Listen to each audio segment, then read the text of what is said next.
"Don't do it," the man whispered, though his body refused to move. Emma Bennett stood 20 feet away with a burning match between her fingers, her face glowing gold in the rising heat. Behind her, the small cabin leaned beneath a roof darkened by smoke. In front of her, an enormous silver and black wolf lay beside the porch, breathing in shallow, uneven pulls.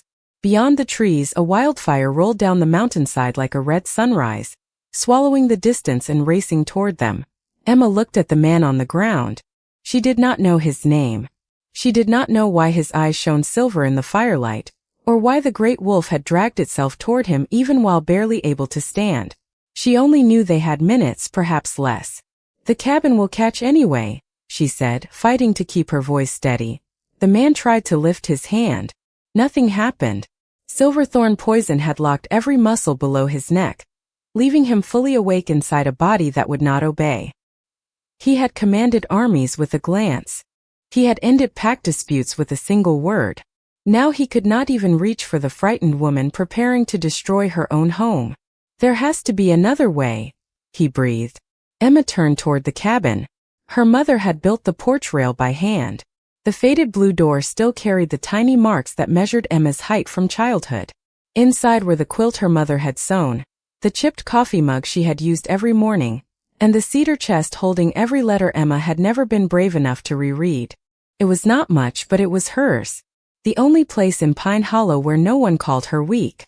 The wildfire cracked through the trees less than a quarter-mile away.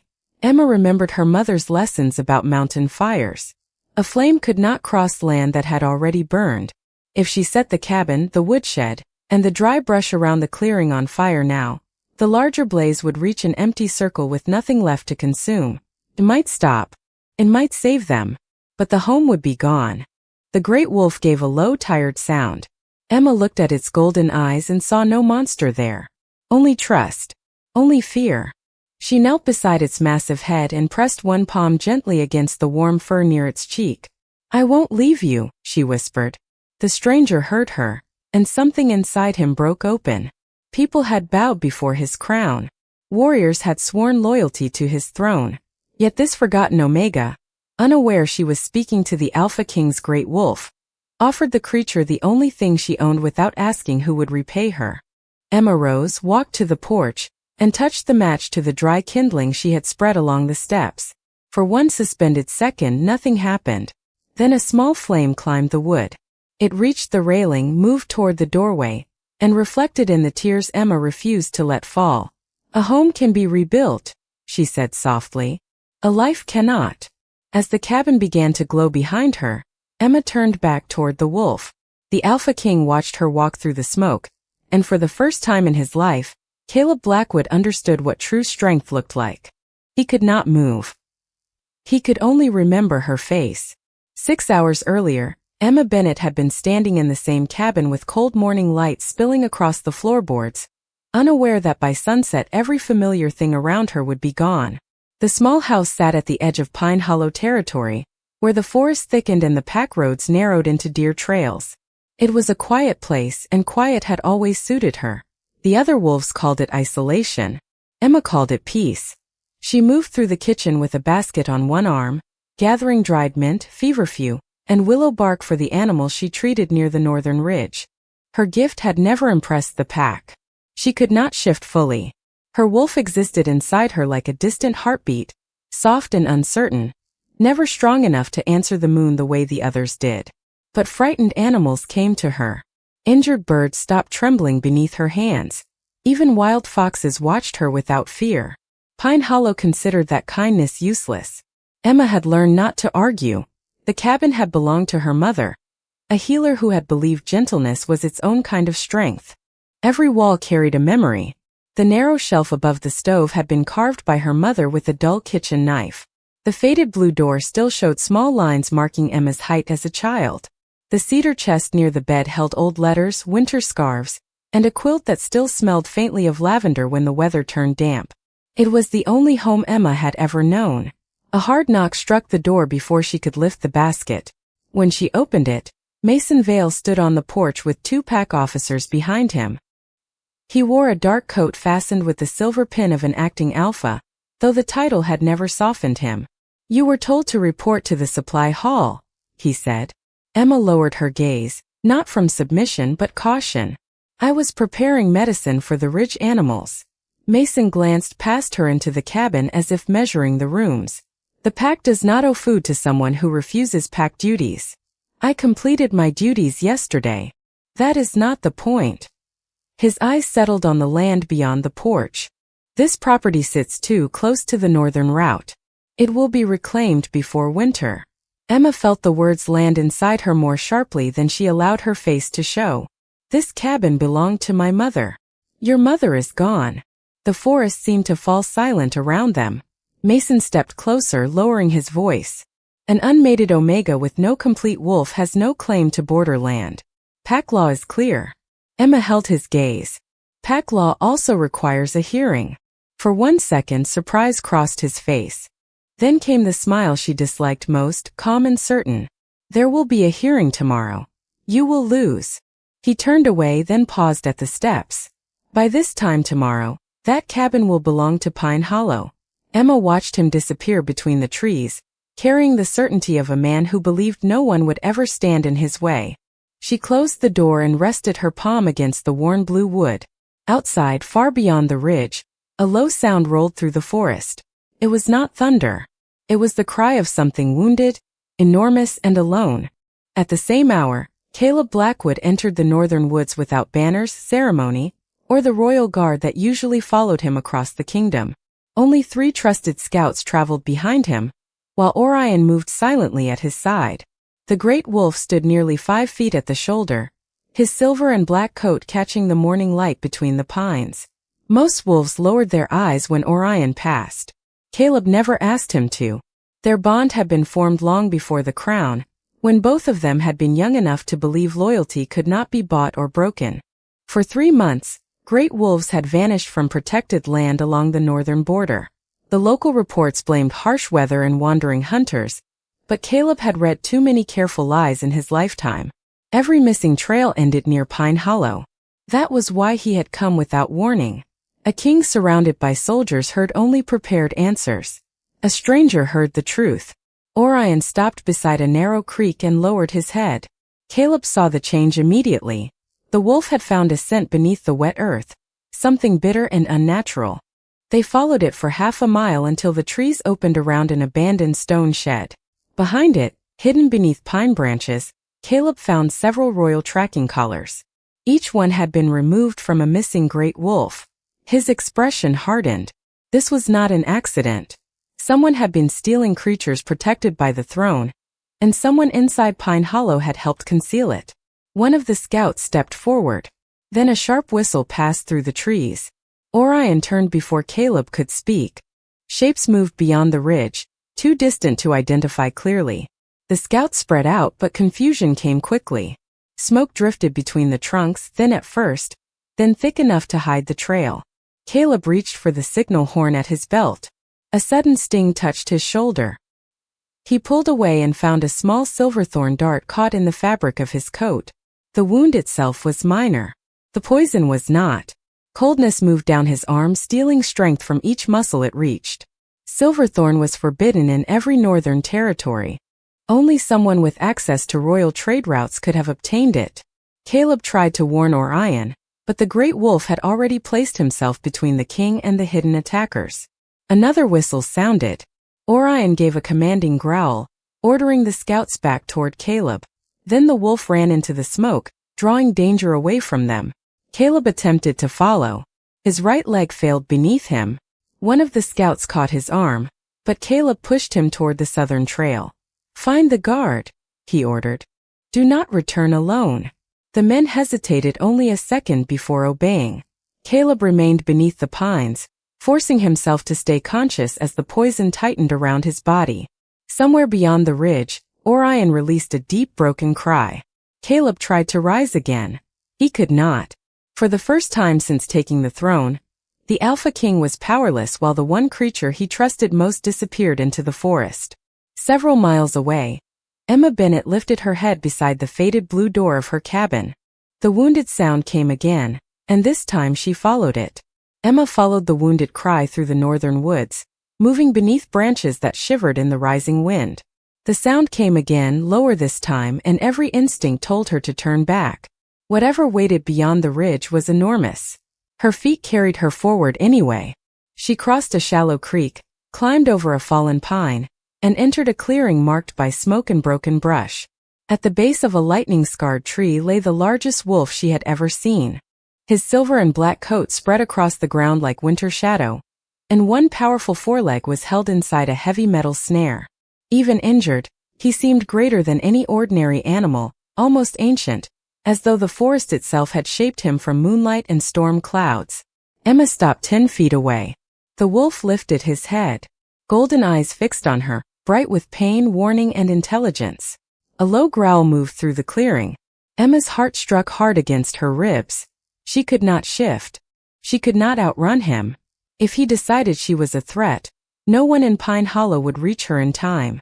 Still, she noticed the bitter scent rising from the trap. Silverthorn. Forbidden poison. Someone had not placed this snare to catch deer. "I am not here to hurt you," she said softly. The wolf growled again, but the sound weakened near the end.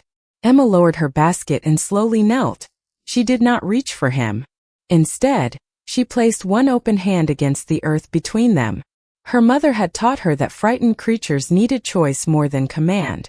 "You do not know me," Emma whispered. "I do not know you, but I know what fear feels like." The wind moved through the clearing. For several long seconds the wolf did nothing. Then his nose lifted. He studied her scent, her posture, the steady hand she refused to pull away. At last, the great head lowered until his warm breath passed across her fingers. Emma released the breath she had been holding. She moved closer, one careful inch at a time. When her palm touched the fur beside his cheek, a strange warmth traveled through her arm. It was not power exactly. It felt like recognition.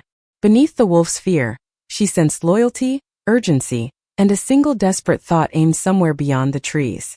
Someone was waiting for him. "You are trying to get back to someone," she murmured. His golden eyes closed once, almost like an answer. Emma examined the snare. The release bar had been secured with a locking pin. She wrapped her scarf around her hand, pressed her weight against the mechanism, and pulled. Nothing moved. She tried again, using a fallen branch for leverage. The metal finally shifted. The trap opened just enough for the wolf to draw his paw free. He attempted to stand, but his strength failed, and Emma caught herself against his shoulder as he settled back down. "Easy," she whispered. "You do not have to prove anything to me." From the ridge above, a man's voice broke the silence. "Step away from that animal, Emma." She looked up. Mason Vale stood between the trees with 2 pack officers behind him. His gaze moved from the open snare to the royal collar half hidden beneath the wolf's fur. For the first time, Emma saw uncertainty cross his face. Then it vanished. "That creature is dangerous," Mason said. "Move aside."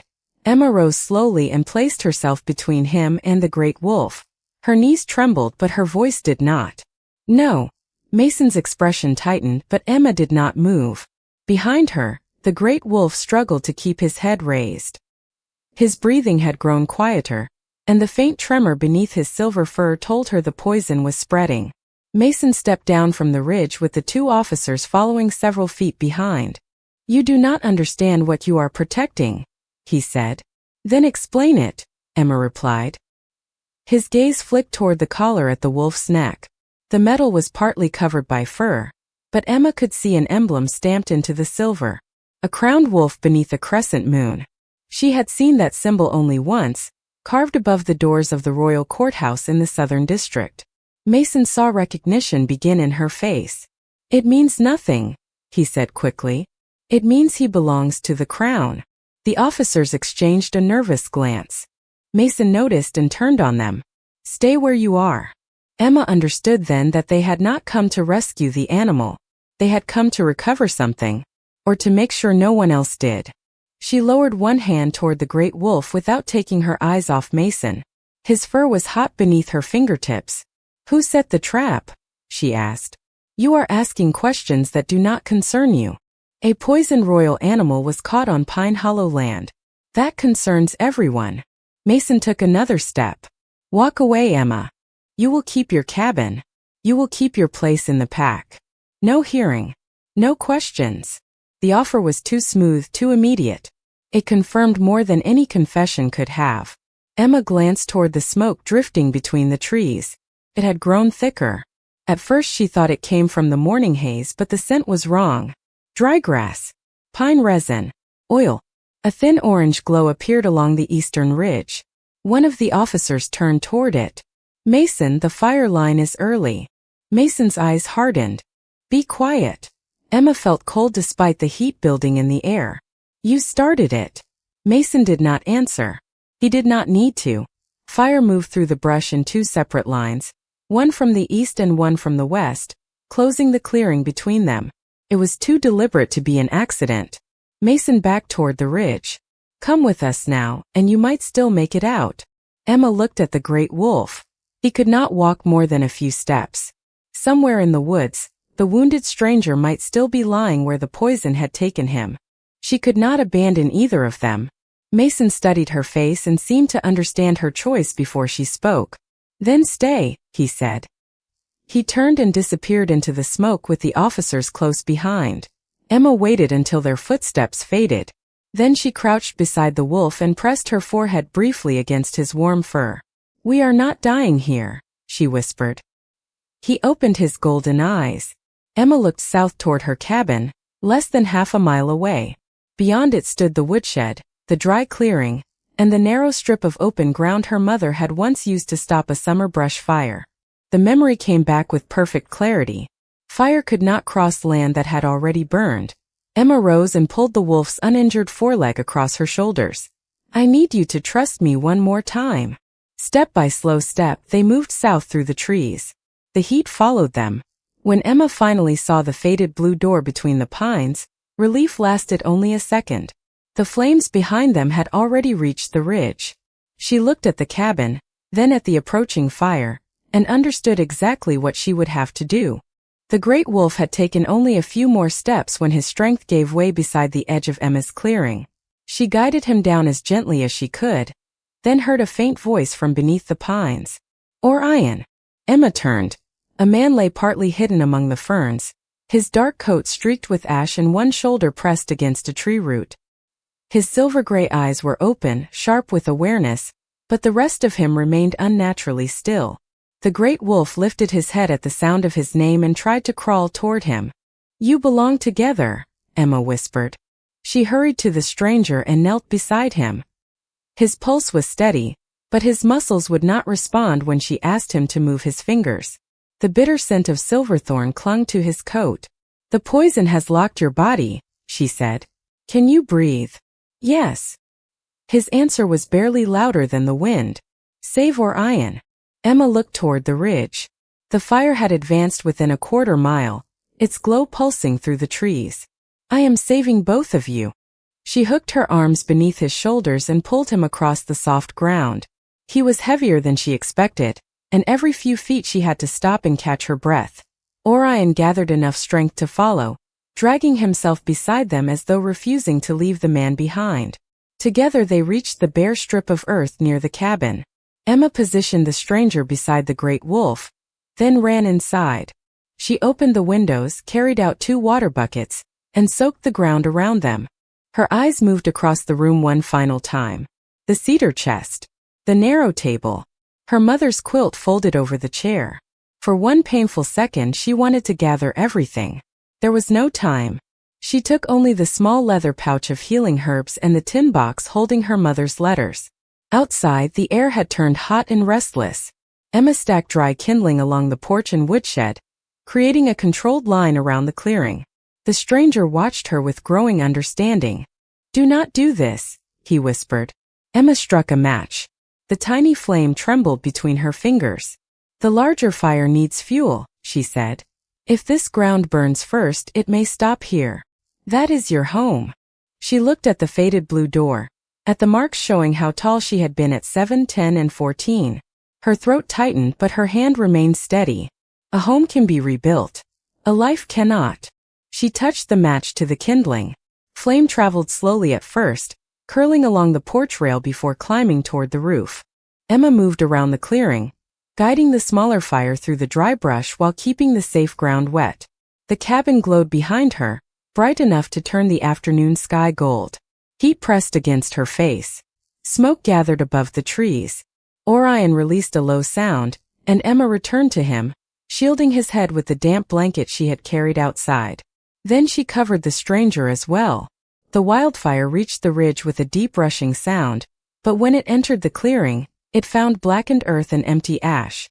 Its advance weakened. Emma stayed beside the great wolf until the worst of the heat passed. Beneath her hand, Orion's breathing slowed. Then it stopped. Caleb Blackwood saw the change in his oldest companion, and though the poison still held him motionless, fear finally broke through the calm of a king. Emma pressed both hands against Orion's chest, and listened for the rhythm that had vanished beneath the thick silver fur. For one terrible moment, there was only the crackle of dying flames and the soft collapse of timber behind her. Caleb tried to speak, but the poison reduced his voice to a strained breath. Please. It was not an order. It was the first plea he had made in years. Emma closed her eyes. Her mother had taught her that healing did not begin with power. It began with attention. Feel what the body is asking for. Do not force it. Listen. Emma searched beneath the silence and found something faint, like a distant footstep under deep snow. Orion was still there. Frightened. Tired. Slipping farther away. You came back for him, she whispered, glancing toward Caleb. So you are not leaving now. She began to sing the old mountain lullaby her mother had used whenever an animal trembled through a storm. Her voice was quiet and uneven at first, worn thin by smoke and fear. Then the melody steadied. Warmth gathered beneath her palms. Emma opened her eyes and saw a pale silver glow moving through the spaces between her fingers. She almost pulled away. The great wolf released a shallow breath. Emma continued singing. The light spread softly across Orion's chest, not bright enough to challenge the fire, but steady enough to hold back the darkness closing around him. His lungs lifted again. Once. Twice. Then his golden eyes opened. Caleb's breath left him in a sound that was almost a laugh. Orion turned his head toward the king, then back toward Emma. She rested her forehead against his fur, and the tears she had refused all day finally escaped. There you are, she whispered. The great wolf nudged her shoulder with surprising gentleness. Emma did not allow herself more than a few seconds. Caleb still lay motionless beside them. She moved to him and opened the leather pouch she had saved from the cabin. Most of the herbs were ordinary, but her mother had taught her how willow bark, charcoal powder, and mountain mint could slow certain poisons until stronger medicine arrived. Emma mixed them with water and held the cup near his mouth. This will not cure you, she said. It may help your body fight long enough for you to move. Caleb drank without question. He watched her as she placed a cool cloth against his shoulder. Ash darkened her face. One sleeve was singed at the edge. Everything she owned had become smoke, yet her hands remained gentle. Why? He asked. Emma thought he meant the medicine. Then she saw his eyes move toward the ruins. Because you needed help. You did not know us. I still do not. Something changed in his expression. Before he could answer, his right hand moved against the ground. Only one finger at first, then another. Emma smiled with tired relief. The poison is loosening. Orion rose slowly beside her. Though unsteady, he stood at his full height, towering over the clearing. He looked at Emma for a long moment. Then the great wolf lowered his massive head and bowed. Caleb stared in silence. Orion had bowed to no one since the day Caleb received the crown. From beyond the burned ridge came the distant sound of horns. Royal horns. Emma turned toward the trees as armored riders appeared through the smoke, and every one of them dropped to one knee. Emma remained standing while the riders knelt around her, their dark armor reflecting the orange light of the dying fire. For one confused second she thought they were honoring Orion. Then the captain lowered his head toward the man beside her. Your Majesty, we found the southern trail blocked by smoke. Forgive our delay. The words seemed to change the shape of the clearing. Emma looked at Caleb, then at the silver wolf crest fastened beneath his coat. The stranger she had dragged through the ashes was not a lost hunter. He was Caleb Blackwood, Alpha King of the Northern Territories. She stepped back so quickly that her heel caught in the burned grass. I did not know, she said. Caleb pushed himself upright with visible effort. The poison still weakened him, but authority returned the moment he stood. You were not meant to. One of the royal healers rushed forward, but Orion moved between them and Emma, his massive body forming a protective wall. The healer stopped. Every rider stared as the great wolf turned his golden eyes toward Emma and remained at her side. He chose her, the captain whispered. Before Caleb could answer, voices rose beyond the ridge. Mason Vale appeared through the smoke with several Pine Hollow elders, and the same 2 officers who had followed him earlier. His expression shifted when he saw Caleb standing. Surprise lasted only a heartbeat. Then he bowed. Your Majesty, we feared the worst. This Omega caused the fire while attempting to capture the royal animal. Emma felt the accusation settle over the clearing like fresh ash. Mason pointed toward the open snare near Orion's injured leg. We found her interfering with pack property. When we ordered her away, she became reckless. Caleb said nothing at first. He looked at the blackened remains of Emma's cabin, the wet blanket wrapped around Orion, and the healing herbs beside his own hand. Mason mistook the silence for uncertainty. She has always been unstable, he continued. Her land was already under review. She may have started the fire to destroy evidence before the hearing. Emma wanted to defend herself, but Caleb lifted one hand. The clearing fell silent. I saw everything. His voice was quiet, yet every wolf heard it. Mason's confidence vanished. Caleb turned toward the 2 officers. Did your acting Alpha order fire set on both ridges? Neither man answered. Orion took one slow step forward. A torn strip of dark fabric hung from the broken snare mechanism, marked with the same silver thread used on Mason's coat. The captain removed it carefully and held it beside Mason's sleeve. The pattern matched. Caleb's eyes hardened. You trapped a protected great wolf. You used forbidden silverthorn. Then you tried to hide the truth beneath a wildfire. Mason opened his mouth but no words came. Take him into royal custody, Caleb ordered. The guards moved without hesitation. The Pine Hollow elders lowered their heads, suddenly unwilling to meet Emma's eyes. Mason had once promised she would lose her home at a hearing. Now he stood on the ashes of that home while the law he had twisted finally turned toward him. Caleb faced Emma. His expression softened but not with pity. No one here will question your courage again. Orion lowered his head beside her once more. Then Caleb extended his hand, not as a king commanding an Omega, but as a man asking her to stand beside him. Emma looked at Caleb's outstretched hand. Around them royal guards waited in silence, Pine Hollow elders stared at the scorched ground, and Orion stood close enough for his silver fur to brush her shoulder. Every lesson Emma had learned told her to lower her head before a king. Instead, Caleb waited for her answer. She placed her hand in his. Warmth moved between their palms, gentle at first, then bright enough to form a pale crescent beneath her skin. A matching mark appeared on Caleb's wrist. The guards drew quiet breaths, but Caleb did not close his fingers around hers. He gave her room to pull away. The moon goddess has spoken, one elder whispered. Emma looked at the mark, then at the ashes behind her. That does not mean I belong to anyone. Caleb's expression softened. No, it means destiny opened a door. You decide whether to walk through it. The words reached a place inside Emma that had spent years expecting commands instead of choices. Caleb turned toward the Pine Hollow elders. He restored Emma's claim to the northern land and declared that no Omega could lose a home because she lacked a mate or a complete shift. He placed the territory under royal protection and ordered a full investigation into every missing great wolf. Mason's promises, threats, and false authority disappeared beneath the truth he had tried to bury. Then Caleb faced Emma again. Blackwood Citadel needs someone Orion trusts.